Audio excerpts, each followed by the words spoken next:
Hey everyone, this is Rocky from businesswritingtutorials.com.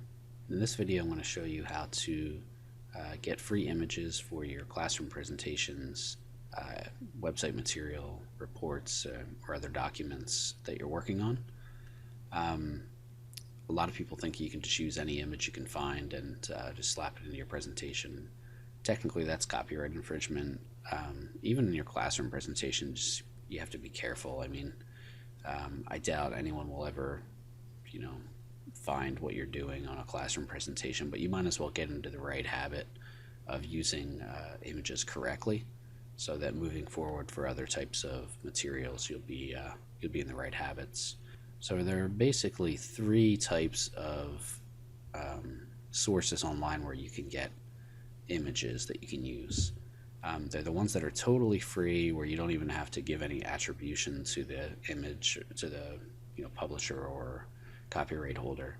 Then there are ones where sometimes you have to give some sort of attribution, like a link, or mention the person who took the photo.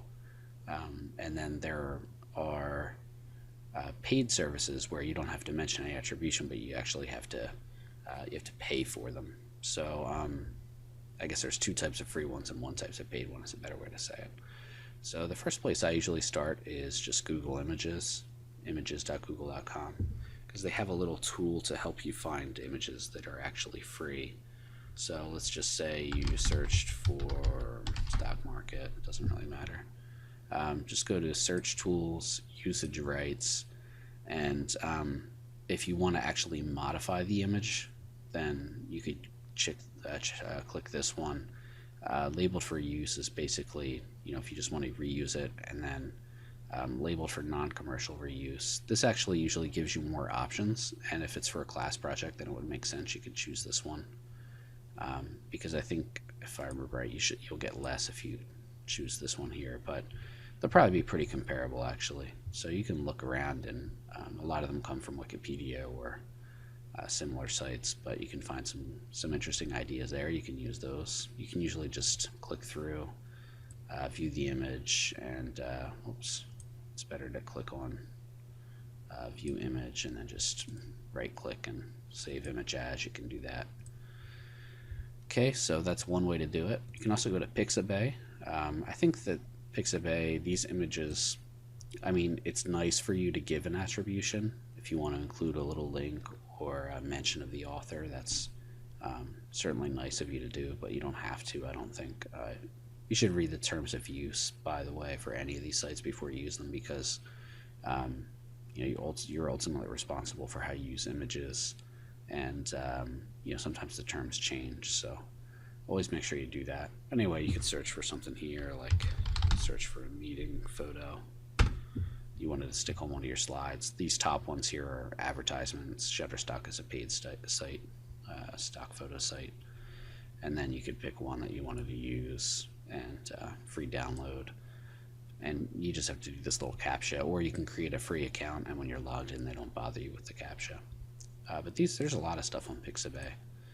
Clicker.com is totally free as well. This is more like icons and cartoony type stuff, so like just typed in something like business here, you get sort of more icons, but sometimes they're useful too.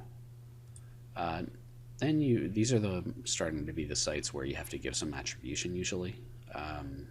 This every stock photo I just actually learned about while I was searching around. There's some other sites like this. This is like a mega search of all the stock photo sites and which ones are actually free for use. So you could search around, look at the latest ones, and then you have to check. Look at the license here, attribution license, and then it tells you what you have to do if you want to use it. Flickr's another one. It's kind of like Pixabay, but if I remember correctly, when I was using it, I had to give attribution for a lot of the pictures that I was using. So it's almost easier to just search Google Images, and sometimes they come from Flickr, sometimes they come from Pixabay. But you can search around. I think you have to create a free account, search around, and then just check the attribution license for whatever you have to do. Like if you have to include a link to the file or give the author credit. Workfile is totally free. You can search around, but I think you do have to give attribution in some cases. I can't remember. They've changed a little bit over time. Um, but yeah, I think there's you'll have to look at their terms and see if they still require some sort of attribution. This big stock here, they're actually advertising this is their you probably make money on referrals from this or something. Big stock is actually a paid site. It's probably one of the highest quality sites. I have it over here. Um, these are called stock photo sites, so like Shutterstock, Big Stock, Deposit Photos, and some other ones. Um, I Dreams Time, I think is another one. I've used it. I have an account here. I've used it, and I really like the quality. I mean, if you want to actually buy them, they're like $1 a piece. But you have to buy, like, the annoying part is that they make you buy either some sort of subscription. I think Big Stock does, like a monthly subscription, so it's probably not worth it for most people. Or some sites, like I use Deposit Photos, like these numbers that I used in the one of the presentations. And let's just say you liked, for example, something that you found. You can you don't have to get the expensive ones. You can get the smallest size, which usually for like a PowerPoint presentation is more than sufficient, and it only costs you 1 credit. But these credits, I think you have to buy like $75 worth of credits at a block. I can't remember. I was using a lot for websites, so for me it made sense, but probably not so much for most students. But if you just like to do this kind of stuff, images and stuff, they do give you free images every week if you get on their email list. But again, it's probably not something. I only mention it because some people really like to use this really high quality stuff. I know I do. So those are some of the paid options. But I'd recommend mostly starting with the free stuff. Just go to Google Images and use the search tools and the labeled for reuse or labeled for not commercial reuse. I also really highly recommend the Pixabay because they got a lot of high quality stuff. Between these two, you'll probably find most of what you need, just for class presentations.